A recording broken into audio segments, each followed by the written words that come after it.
Oh, il y a du la bombe et voilà, je suis mort. Non, je ne suis pas encore mort, mais bon. On va rentrer directement ici, voilà. Et donc la médaille de bronze est débloquée, ça fait plaisir.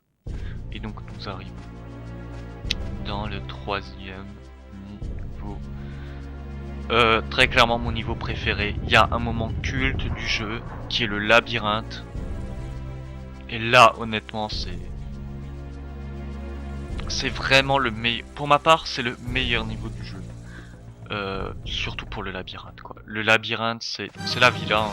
Bon, j'ai envie de dire, j'ai pas vraiment envie d'y passer mes vacances là-bas, mais je dois vous dire, c'est plutôt sympathique et assez champêtre, mais un petit peu trop obscur pour moi. Donc, il va falloir s'occuper de ces chiens, de ces cerbères.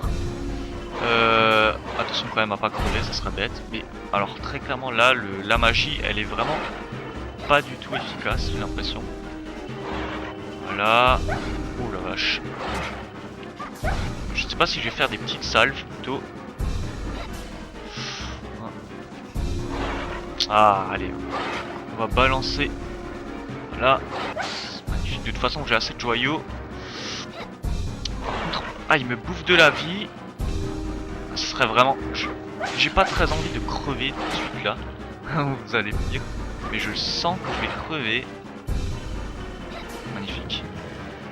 On va garder la croix.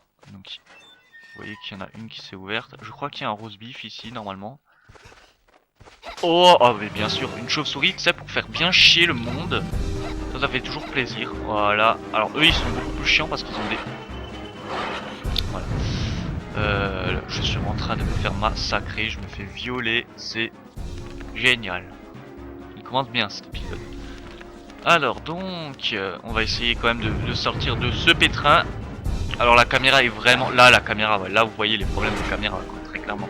Vous voyez pas l'action, c'est vraiment, voilà. Là, je vois rien. Je suis totalement d'accord pour dire que le gameplay de ce jeu est vraiment à la ramasse. Je veux bien l'accorder. Franchement, il a d'autres qualités, mais ça c'est vraiment... Je comprendrais en fait qu'on puisse pas aimer ce jeu à cause du gameplay, hein, très clairement, parce que là, c'est juste une horreur. Hein. Là, je vois rien, je sais pas du tout ce que je fais. Je vois pas ce que font mes ennemis en fait. La caméra est vraiment très mal placée. Bien sûr, je peux faire une sorte de look, voilà, mais très clairement c'est horrible. En fait, en appuyant sur R, on peut locker l'ennemi, on peut le relooker. Mais voilà, c'est pas pratique du tout, quoi. Voilà, comme ça en fait. Quoique, non, voilà, vous voyez, c'est pas pratique, quoi. C'est vraiment pas pratique, quoi. Donc normalement, on devrait affronter un, voilà. Là on affronte le méchant, là le gros méchant quoi. Et puis au niveau des mouvements quoi, voilà quoi.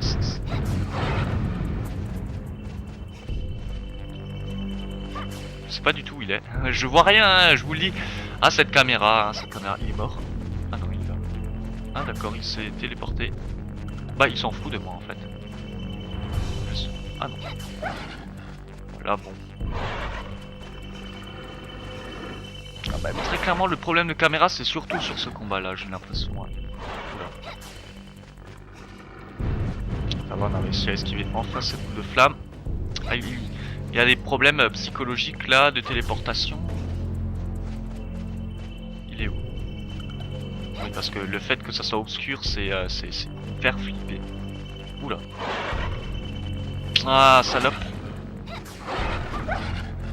Oui, vous savez quoi, on est taré dans nos têtes, voilà. Je crois qu'au corps à corps, ça fonctionne bien mieux. Voilà, bon, on a failli quand même, on a mis quelques poulets rôtis.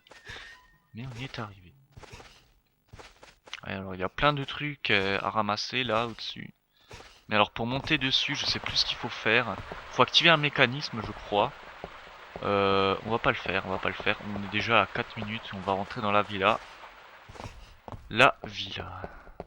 C'est là-bas qu'on devrait mettre les gens les anges de la télé-réalité. Histoire que l'émission soit plus intéressante. Enfin pour ma part, hein, je le mettrai là-dedans.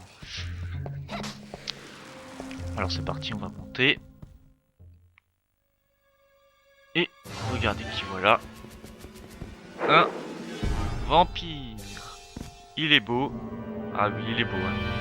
Ah, il est vraiment beau. Bon, ils sont pas très durs. Je préfère rien dire.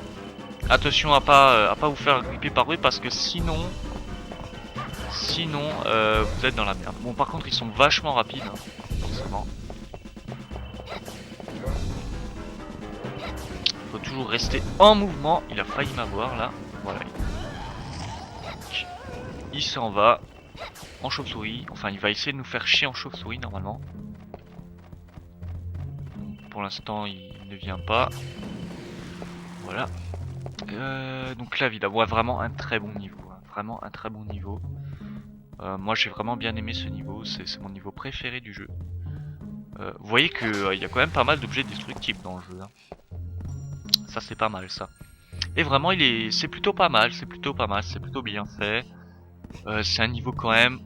La première fois qu'on le fait, quand même, on est un petit peu perdu parce que bon, il y a quand même une certaine liberté dans ce jeu. Mais vraiment, il est vraiment. Moi, j'aime ce niveau. J'aime ce niveau. Alors, il va falloir donc, en fait, dans cet endroit, il va falloir y être de jour. Là, on est de nuit. Ah bah non. Voilà, je me suis trompé. Alors, ça doit être avec Reinhardt qu'il faut y être de jour. Voilà, c'est avec Reinhardt qu'il faudra être du jour. Et donc on va rencontrer un personnage qui s'appelle Rose. À savoir, ce personnage, vous allez pas du tout le voir dans le jeu. Vous allez le voir une ou deux fois là. Pourquoi vous n'allez le voir qu'une ou deux fois? Parce que c'est un personnage en fait principal chez Reinhardt. Voilà. Ça veut dire que ce personnage, il n'aura pas d'affinité avec Carrie. Il va avoir plus d'affinité avec Reinhardt. Vous voyez quand même que ce qui est bien dans ce jeu, en fait, vraiment le gros point fort du jeu, c'est quand même plutôt le scénario. Parce qu'il y a des personnages, en fait, qui sont moins complexes dans le scénario d'un et qui sont plus complexes dans celui d'un autre. Et ça, vraiment, c'est vraiment pas mal comme idée. Vraiment pas mal. Donc là, elle nous explique à peu près ce qu'elle fait ici. Donc c'est une vampire, bien sûr. Donc elle nous met en garde, bien évidemment. Qu'est-ce que je voulais dire encore? Oui, au niveau des personnages, il y a aussi d'autres personnages qu'on ne verra pas dans un scénario et qu'on verra dans l'autre. C'est-à-dire que là, on va avoir un autre personnage qui est une sorcière chez Carrie qu'on ne voit pas dans le scénario de Reinhardt. Vraiment, c'est vraiment pas mal. Et en fait, c'est sur ces points que j'aimerais vraiment préciser, quoi, auquel je vous dis. Ce jeu, c'est pas que de la merde, quoi. C'est vraiment présenté comme un jeu merdique, hein, mais vraiment comme un jeu de merde, quoi. Alors que globalement, objectivement, c'est pas vrai. Objectivement, c'est pas vrai. Il a beaucoup de défauts, mais objectivement, c'est pas un mauvais jeu. C'est un jeu bon, qui aurait pu être vraiment un super Castlevania s'il avait pas tous ces problèmes de gameplay. Peut-être s'il avait plus l'ambiance Castlevania, parce que c'est un Castlevania qui a une ambiance plus horrifique quand même. C'est un jeu quand même qui vous met dans l'atmosphère. Vous allez voir que la scène du labyrinthe, moi quand j'étais gosse, c'était la scène qui m'a traumatisé. Il y a une réelle intensité hein, dans la scène du labyrinthe. Hein. Là, vous comprenez pas vraiment parce que j'en parle pas vraiment de cette scène de labyrinthe. Je vous dis pas ce qu'il y a parce que globalement, j'ai envie de vous laisser la surprise. Mais la première fois qu'on l'a fait, il y a une intensité, enfin, il y a un truc, quoi. Très clairement. Vous allez pas me dire que ce jeu, c'est de la merde à 100%. Très clairement, je vous croirais pas, parce que moi, j'ai fait le jeu, je sais ce qu'il vaut. Je vais parler à peu près du joueur du grenier, parce que le joueur du grenier fait une brève présentation du jeu. Mais globalement, il le met pas en avant, quoi. On voit très bien, je suis sûr qu'il est pas arrivé aussi loin, quoi. Très clairement, il y est pas arrivé aussi loin, j'en suis sûr. J'en suis sûr et certain. Je l'accorde, je suis sûr et certain qu'il n'est pas arrivé aussi loin dans le jeu.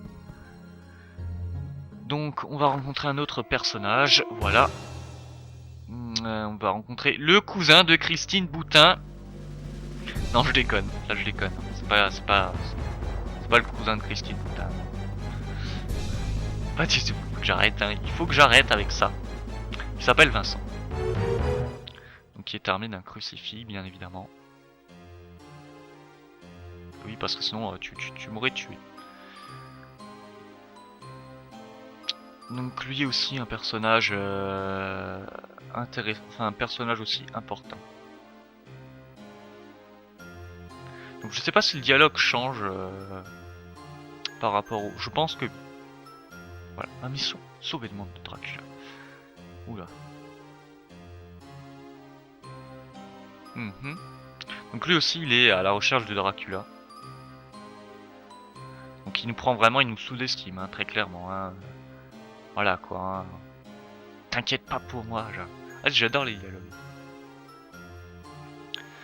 Alors, au niveau des personnages, au niveau du background des personnages principaux, c'est-à-dire des personnages qu'on contrôle, je peux pas vraiment vous dire vraiment le but, enfin leur but.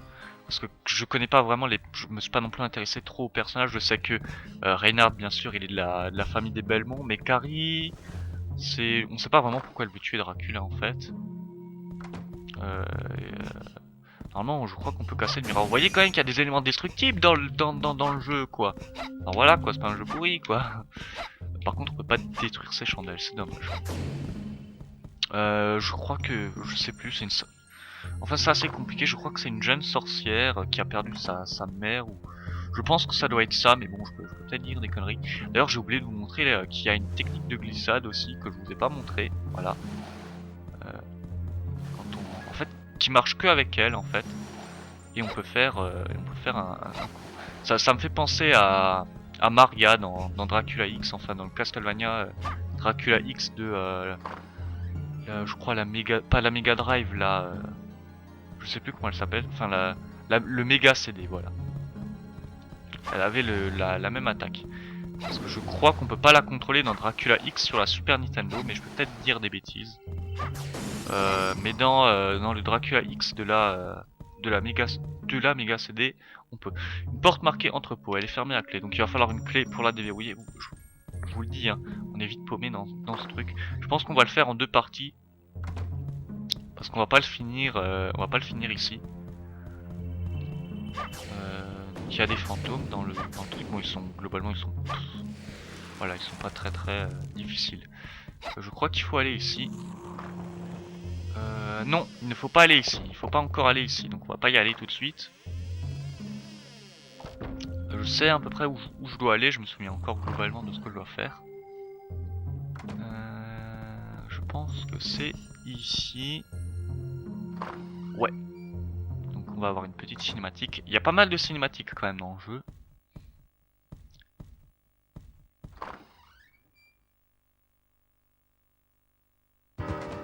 Oh.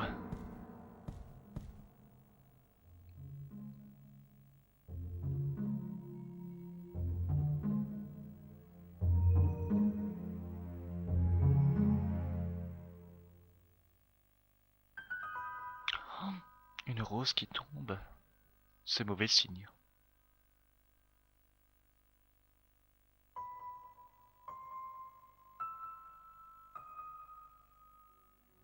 Et oui, on ne voit pas son reflet.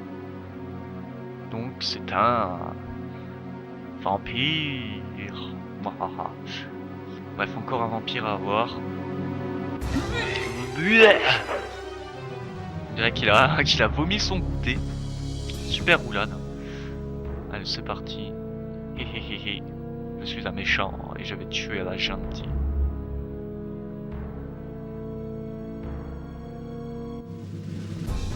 Il a faim. On comprend, hein, bien sûr, hein, c'est la crise. Alors, donc on va s'occuper de lui. Vite fait, voilà, magnifique. Et génial, il laisse un article de renfort et j'ai ramassé l'eau bénite. Voilà, maintenant j'ai l'arme à fond. Mais j'arrive pas à avoir cette chauve-souris. Donc normalement, on va aller là. Donc on va arriver à la bibliothèque. Ou pas? Ah non, on n'arrive pas encore à la bibliothèque. Oh, il y a tout qui est fermé. Oh, c'est chiant. Ouais, hein, c'est assez complexe quand même. Hein. Ce niveau il est quand même... On peut être facilement perdu. Donc il y a une clé à chercher. On est à 15 minutes. À 20 minutes, j'arrête. Hein. Parce que j'ai pas envie de prendre trop de temps. J'ai pas envie que mes vidéos durent 40 minutes non plus parce que voilà, c'est pas un let's play et c'est en challenge et je risque déjà de mourir quand même assez rapidement, mine de rien. Alors là je sais plus où je dois aller. Bon, on va une fois aller là. Normalement ça mène au jardin mais j'ai pas la clé. On va en plus activer une autre cinématique, on va voir un autre personnage. Voilà. Donc un superbe manuscrit.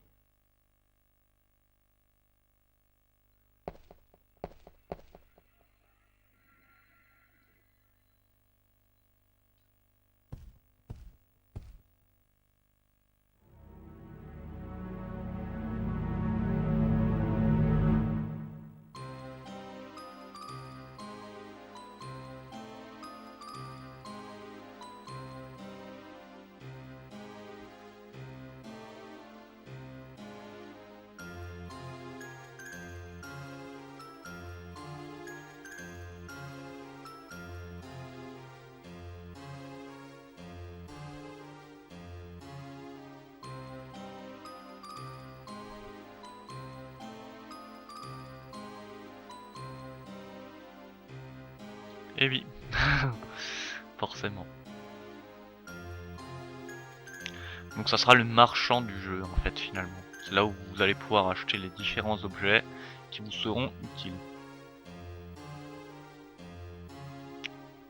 Qui fait très brightish. Hein. Voilà, donc là on pourra acheter les rose beef, on pourra acheter aussi les objets pour nous soigner du statut si jamais on est empoisonné. Mais on va pas y aller, j'en ai... Enfin quoique, on va quand même acheter quelques objets. Voilà, le contrat. Bon, on va pas encore s'arrêter là, hein, c'est que 16 minutes. On va faire à peu près... je sais pas. Donc, alors, qu'est-ce qu'on va acheter? Donc je vais... Alors un rose beef. Ça coûte combien? Ah, ça coûte quand même 3000. Donc kit guérisseur. Donc qui rétablit 100%, j'ai pas assez. Je vais acheter ça. Voilà. Un anti-poison, je n'ai pas encore besoin je crois. Mais ça ne saurait tarder. Oh, j'ai plus de sous. Oh là là.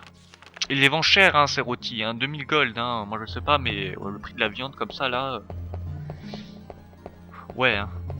Ah donc on va sauter quand même là. Histoire de vous montrer où on sort. Normalement on sort par le jardin. Par le labyrinthe. Un passage culte du jeu. On peut pas y aller normalement, il nous faut une clé.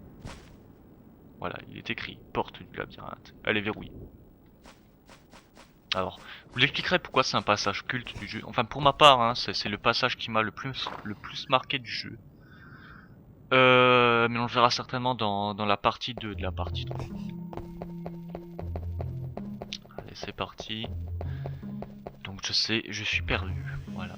C'est magnifique. Je pense qu'il y a quelque chose dans cette... Il faut fouiller tout simplement. Voilà. Tout simplement. Il faut fouiller. Pas besoin de plus. Donc là, très clairement, on a récupéré donc la clé. Maintenant, je sais où elle est. Il n'y a pas d'autre porte, non.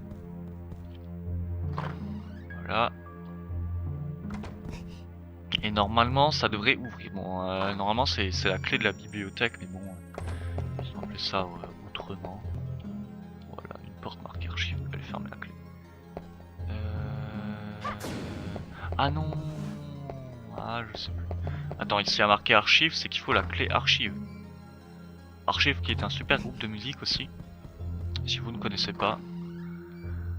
Oh là, je suis complètement perdu quoi. Là, je commence à m'embrouiller là. Attendez, il y a certainement autre chose qu'on n'a pas fait là. La clé, voilà. Ah d'accord, ok. J'ai compris. Donc en fait c'est une salle bonus. Bah, c'est pas mal en fait finalement. Donc il doit y avoir une autre clé à chercher. Il doit y avoir une autre clé à chercher. Qui doit être ici à mon avis. Mais j'ai du mal fouiller. Elle doit être certainement dans la deuxième urne. Il n'y a rien. Il n'y a rien. Il faut bien fouiller, si jamais je la trouve pas, bon, ce qui serait quand même dommage, hein. Mais si jamais je la trouve pas, il n'y a rien en fait là. On peut pas casser ça, non. Si jamais on la trouve pas, je chercherai en off hein, le temps, histoire de la voir quand même. Quoi. D'ailleurs, je sais pas si je vais faire ça parce qu'on est déjà à 20 minutes. Je pense que c'est pas une mauvaise idée. On va encore un petit peu fouiller, je crois qu'il y a une zone auquel j'étais pas encore là, je crois. Ah si, c'est là où il y a l'autre. Ah mais oui, il faut lui parler à ce blaireau, mais bien sûr je suis complètement zappé. Ah voilà, quel blaireau.